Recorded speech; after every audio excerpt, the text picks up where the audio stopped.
plaider notre cause devant Dieu. En 1990, ça remonte, mon épouse et moi, ainsi que nos 2 enfants, qui étaient encore bien petits à l'époque, nous habitions Grenoble. Et après avoir travaillé pendant quelques mois dans une entreprise en CDD, contrat à durée déterminée, eh bien, je me suis retrouvé au chômage. Et ma femme et moi, nous avons très vite ressenti le manque financier, d'autant plus que nous étions parents de 2 enfants. Et devant cette situation qui devenait problématique, difficile à porter, eh bien, j'ai décidé de rechercher la présence de Dieu, de rechercher la face de Dieu. Et surtout, un jour, j'ai décidé d'avoir avec Dieu un entretien officiel. Est-ce que vous comprenez l'expression entretien officiel? C'est un petit peu comme un entretien d'embauche que l'on aurait avec un chef d'entreprise. Si vous avez un rendez-vous demain avec un chef d'entreprise parce que vous êtes à la recherche d'un emploi, que faites-vous? Eh bien, vous n'allez pas à ce rendez-vous habillé en bermuda, en débardeur, avec les doigts à l'air. Vous vous habillez correctement, vous vous présentez correctement, avec votre dossier de candidature, un CV, une lettre de motivation, etc. Eh bien, c'est exactement ce que j'ai fait.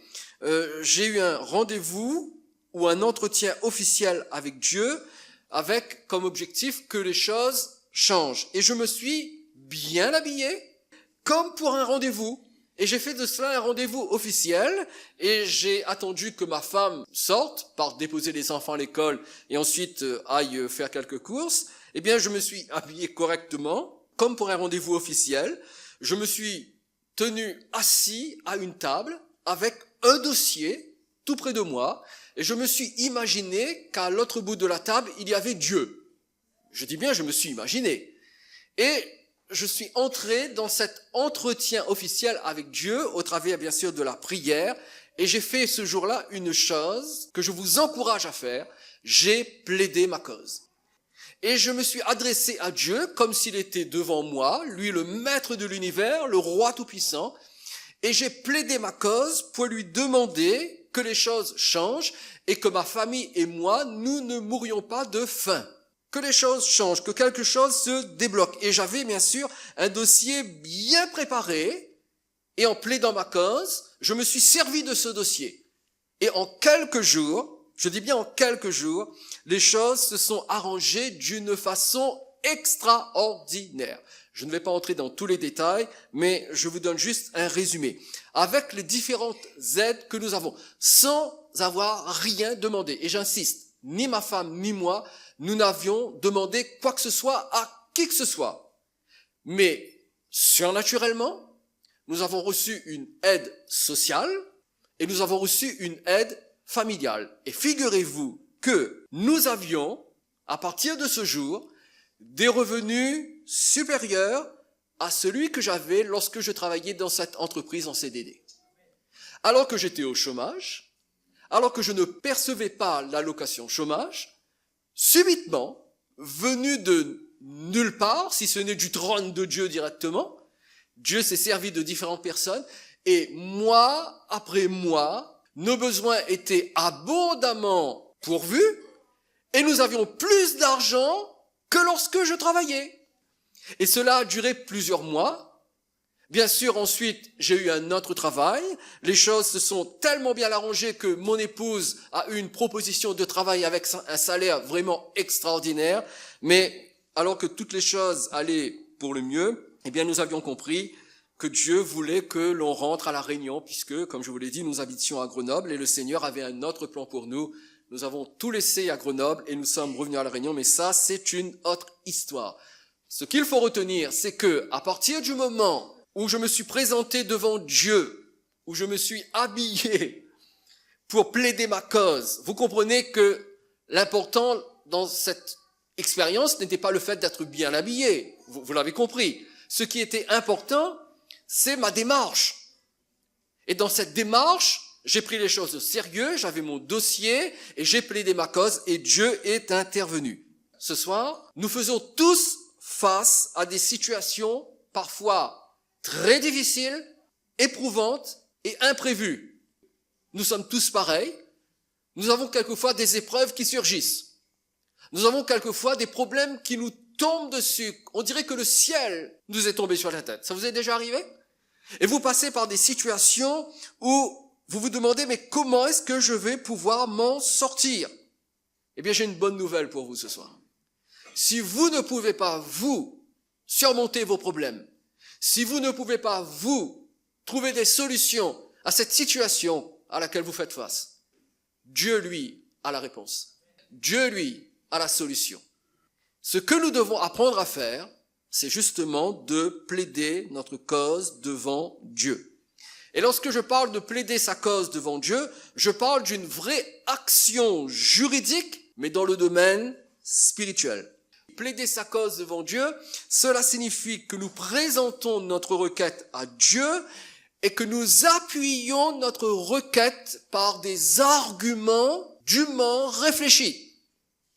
Il ne suffit pas juste de prier comme cela en demandant à Dieu d'agir, mais il faut venir devant Dieu en ayant des arguments mûrement réfléchis qui sont en accord avec la vérité révélée de Dieu dans sa parole, les présenter à Dieu et faire comme un avocat, plaider notre cause pour que le juge de l'univers intervienne en notre faveur.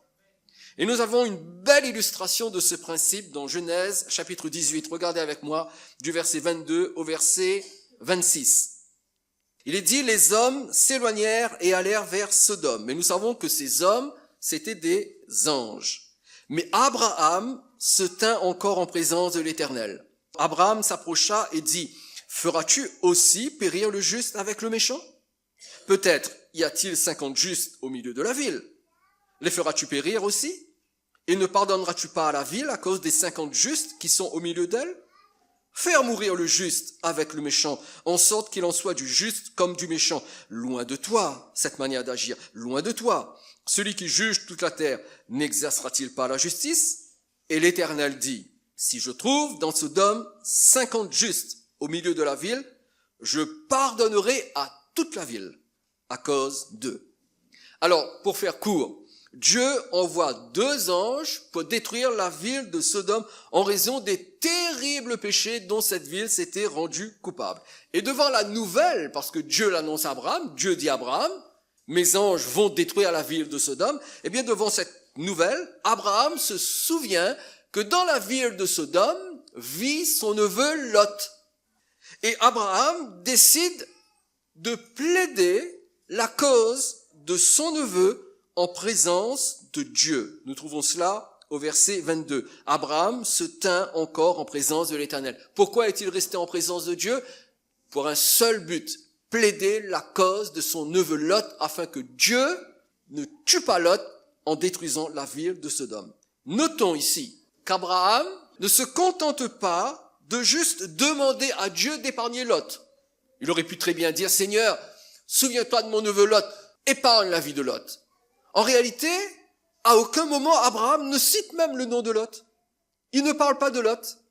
Par contre, ce qu'il fait, c'est qu'il argumente avec Dieu en lui rappelant sa nature juste et surtout sa façon d'agir avec justice qui consiste à ne jamais punir l'innocent en même temps que le coupable.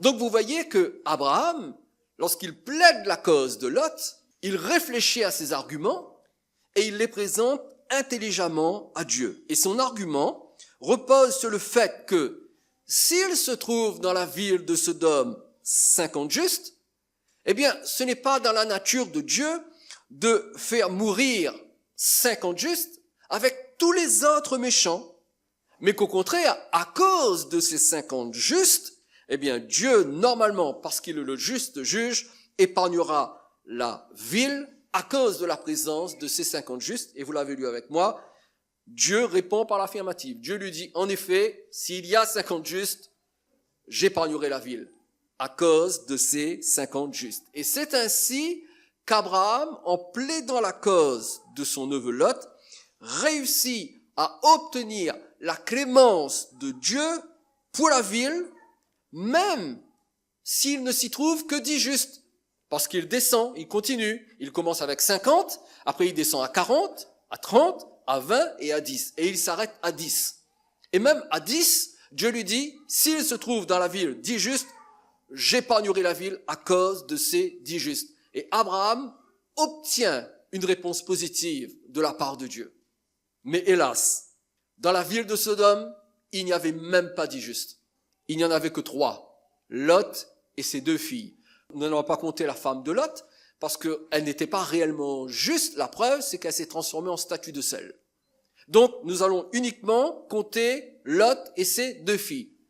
Et parce qu'il n'y avait que 3 justes, mais pas 10, Dieu a détruit la ville de Sodome. Cependant, dans sa clémence, dans sa miséricorde, alors qu'il n'y avait pas 10 justes, et que Dieu aurait eu raison de détruire la ville, eh bien, il a quand même fait de telle sorte que les 3 justes qui étaient dans cette ville de Sodome aient la vie sauve. Lot et ses 2 filles doivent leur vie sauve à Abraham qui a plaidé leur cause devant Dieu. Si Abraham n'avait pas plaidé la cause de Lot, si Abraham n'avait pas présenté ses arguments, comme nous venons de le lire, Lot et ses 2 filles auraient péri avec la ville de Sodome. Mais Abraham a plaidé sa cause. Vous ne pouvez même pas vous imaginer la protection et la grâce que vous pouvez obtenir de Dieu lorsque vous apprenez à plaider votre cause. Vous n'imaginez même pas les miracles que Dieu peut accomplir dans votre vie si vous apprenez à plaider votre cause devant Dieu. Jacques, chapitre 5, verset 16, dit « La prière agissante ou la prière fervente du juste a une grande efficacité. » Je vous encourage ce matin à ne jamais oublier que lorsque vous vous mettez sur vos genoux pour prier, Dieu peut tout changer uniquement pour vous. Uniquement en réponse à votre prière. Alors vous allez peut-être dire, oui, mais qui suis-je pour que Dieu change les circonstances de ma vie si je suis seul à prier? Eh bien, parce que vous êtes son enfant. Vous êtes son fils. Vous êtes sa fille. Et pour un seul de ses enfants, Dieu est prêt à intervenir et à tout bouleverser uniquement pour vous parce qu'il vous aime. Mais vous devez apprendre à plaider votre cause.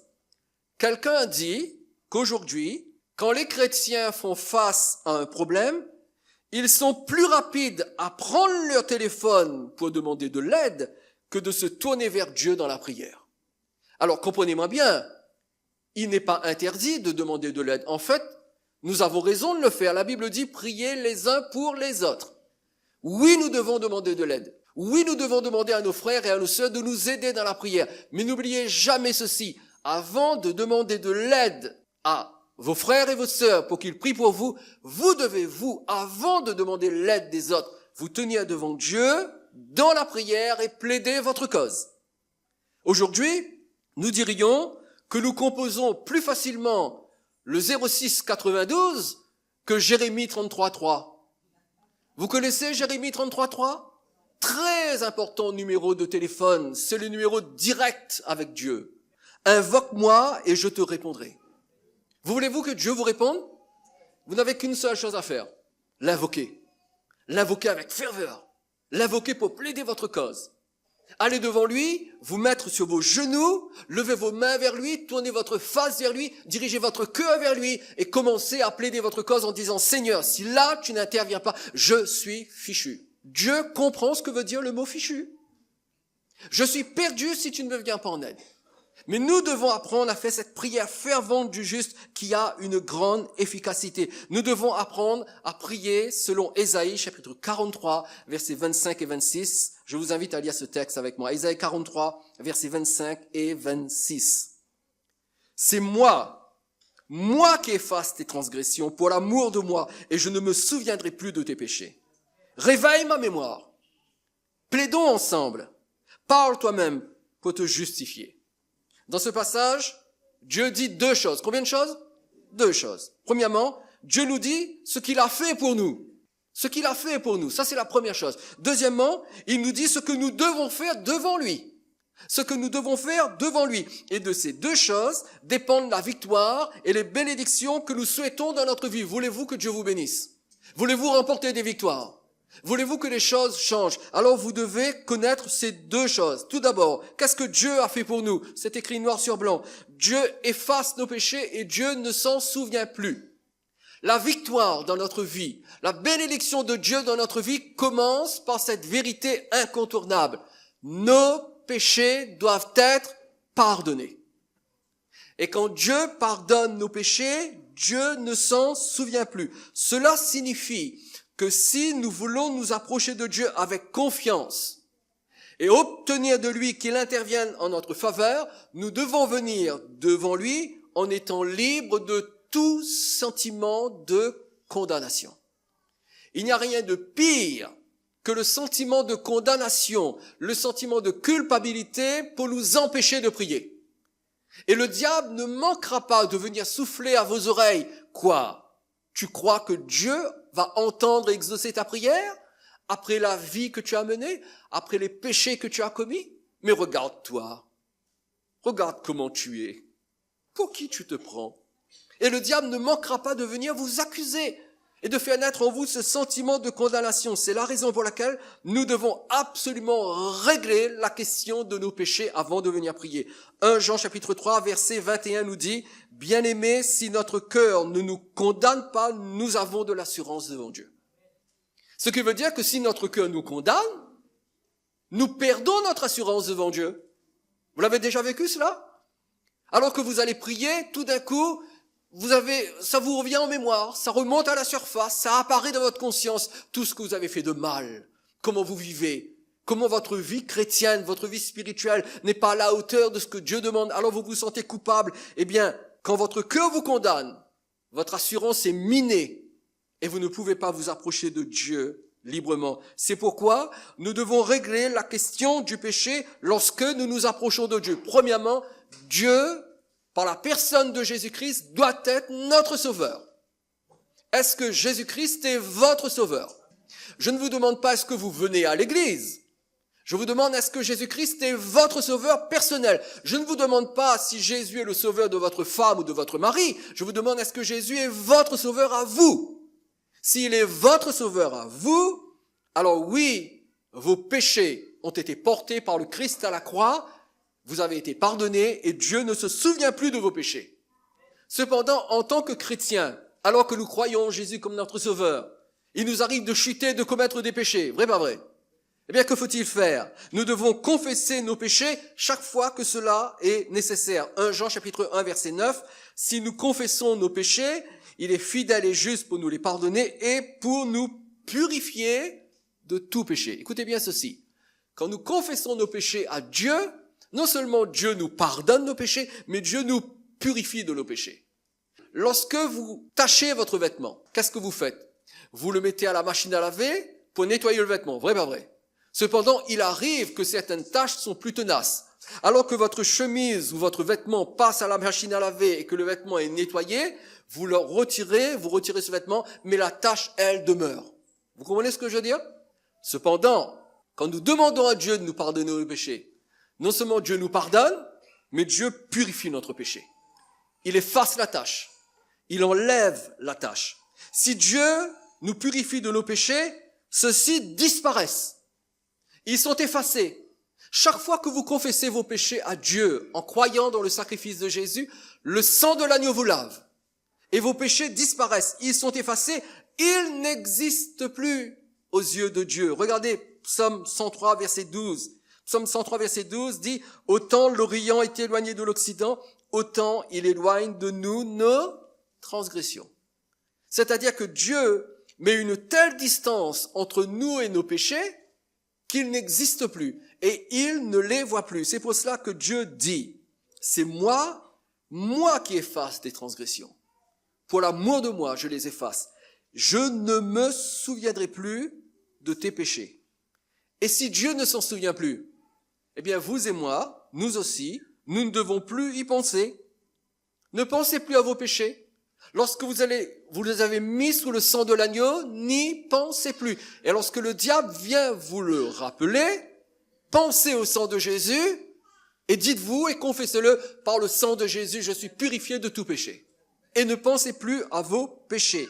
C'est pourquoi nous devons venir devant Dieu au travers du sang de Jésus qui nous purifie de tout péché. Ne vous approchez jamais de Dieu en comptant sur vos propres mérites. Vous ne méritez rien si ce n'est l'enfer.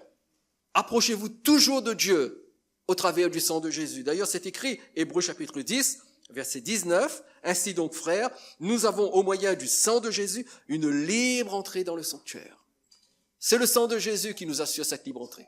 C'est le sang de Jésus qui ouvre la porte et qui nous permet de nous approcher de Dieu. Donc, premièrement, nous devons savoir que Dieu efface nos péchés et que Dieu ne s'en souvient plus. Donc, lorsque je veux plaider ma cause, la première chose dont je dois m'assurer, c'est que mon péché est réglé.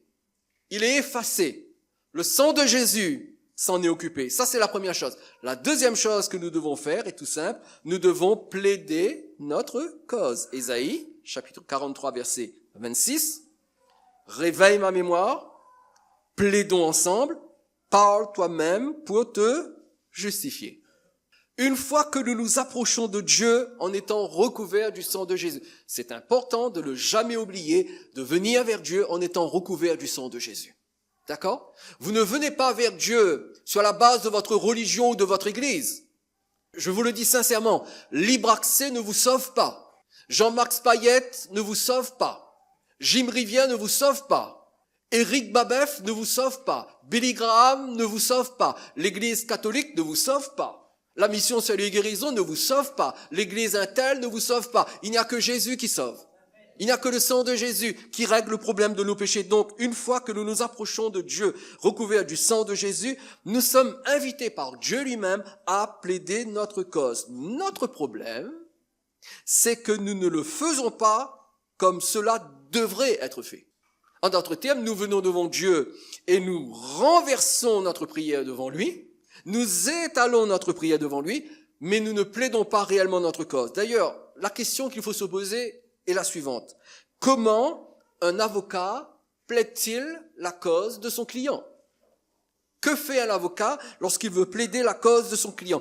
Est-ce qu'il se met à genoux devant le juge, qu'il pleure en disant « Monsieur le juge, ayez pitié de mon client » ? C'est comme ça que fait un avocat?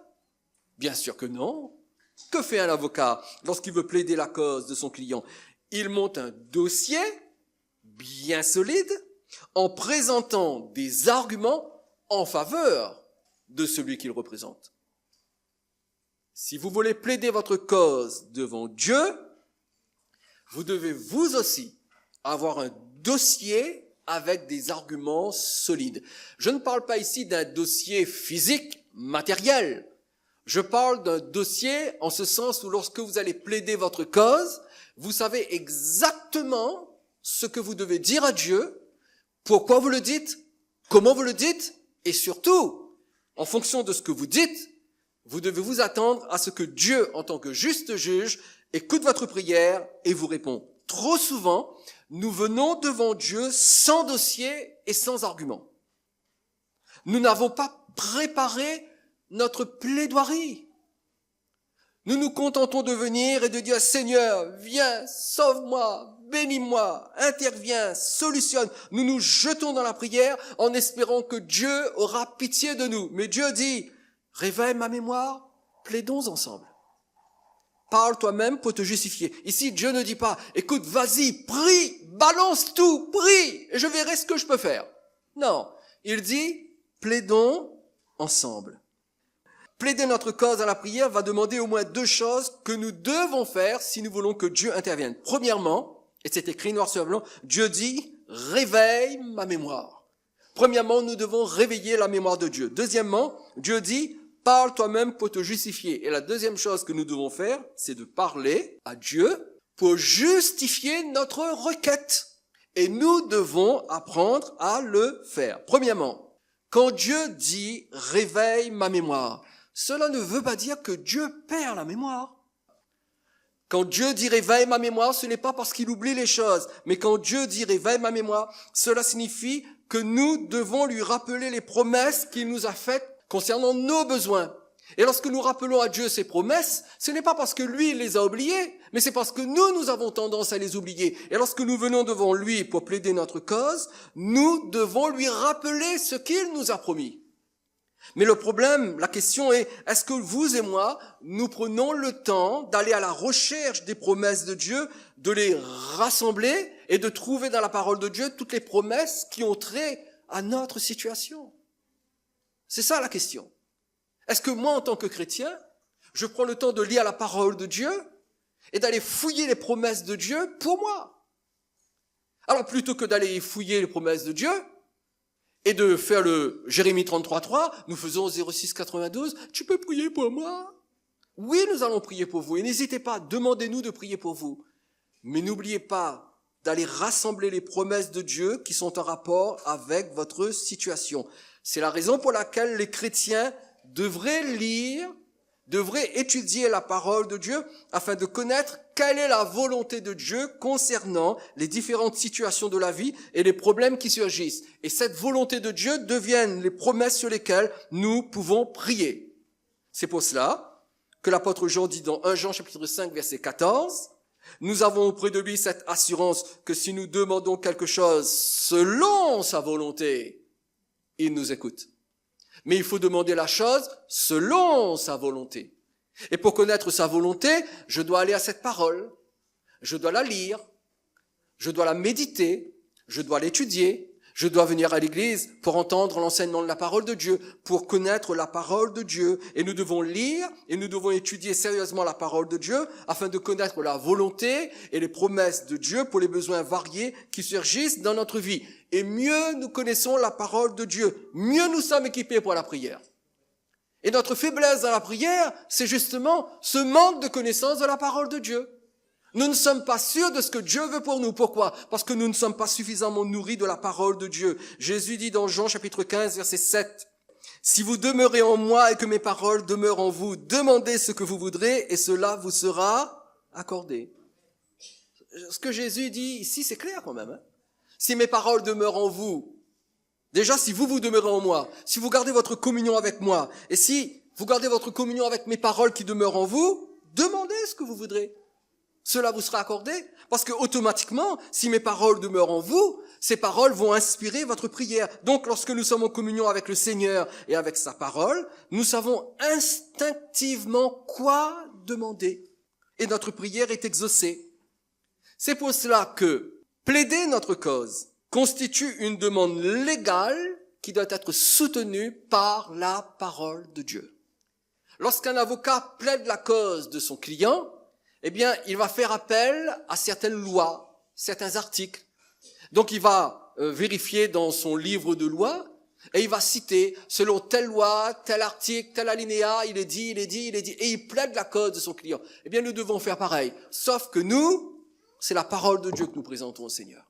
Et nous venons devant Dieu avec sa parole, nous citons sa parole, et Dieu dit par la bouche du prophète Ésaïe, « Ma parole ne reviendra pas à moi, sans effet, sans avoir accompli ce pourquoi elle a été envoyée. » Donc, premièrement, nous devons réveiller la mémoire de Dieu, c'est-à-dire lui rappeler ses promesses pour nous. Et ces promesses sont contenues dans sa parole. Deuxièmement, quand Dieu dit « Parle toi-même pour te justifier », cela signifie que nous devons argumenter nos demandes, non seulement en nous appuyant sur la parole de Dieu, mais aussi en présentant des raisons objectives qui nous pousse à prier et à demander à Dieu telle ou telle grâce. Est-ce que vous comprenez ce que je veux dire par raison objective? Raison logique. Il faut que nos demandes soient objectives et logiques. Le verbe hébreu qui est traduit par parle, lorsque Dieu dit « parle toi-même pour te justifier », ce verbe hébreu signifie énumérer. Énumérer. Tout le monde sait ce que veut dire énumérer. Faire une liste. Donc, il est bon de faire la liste et de présenter à Dieu des raisons objectives pour lesquelles nous lui demandons de nous accorder telle ou telle faveur. C'est la raison pour laquelle, quand je me suis présenté à ce rendez-vous devant Dieu en 1990, que je me suis mis sur mon 31 et que je me suis assis à une table et que j'ai imaginé que Dieu était devant moi, j'avais un dossier. Mon dossier, c'était une simple feuille. Et sur cette feuille, j'avais noté toutes les raisons logiques et objectives pour lesquelles je voulais que Dieu intervienne pour moi. Il y avait aussi quelques versets bibliques pour pouvoir réveiller sa mémoire. Parmi les versets bibliques, il y avait ce fameux verset qui dit « Mon Dieu pourvoira à tous vos besoins selon sa richesse avec gloire en Jésus-Christ ». Il y avait aussi « L'Éternel est mon berger, je ne manquerai de rien ». Il y avait aussi, je n'ai jamais vu le juste être abandonné et souffrir de disette. Et puis d'autres versets aussi. Mais il y avait aussi ces raisons objectives, logiques que j'avais notées. Et quand j'ai présenté ma liste d'arguments à Dieu, il y avait par exemple, parmi mes raisons logiques que j'avais mises sur ma feuille et que j'ai citées à Dieu, et je le lui ai dit en croyant de tout mon cœur qu'il entendait ce que je lui disais. Et je lui ai parlé objectivement. Je lui ai dit, j'ai une famille et je dois pourvoir aux besoins de ma famille. Et il me semblait que c'était une bonne raison. Seigneur, je suis sans travail et ma femme et moi, nous avons des besoins financiers. Seigneur, je dois pourvoir aux besoins de ma famille. Je suis chef de famille, je dois pourvoir aux besoins de ma famille. C'est logique. Je lui ai également dit, je ne peux pas mourir de faim dans un pays d'abondance quand même. Je veux dire, si j'habitais dans un pauvre pays d'Afrique, j'aurais peut-être compris que je pouvais mourir de faim. Mais quand même, là, j'habitais en France. Et j'ai dit, Seigneur, j'habite dans un pays d'abondance.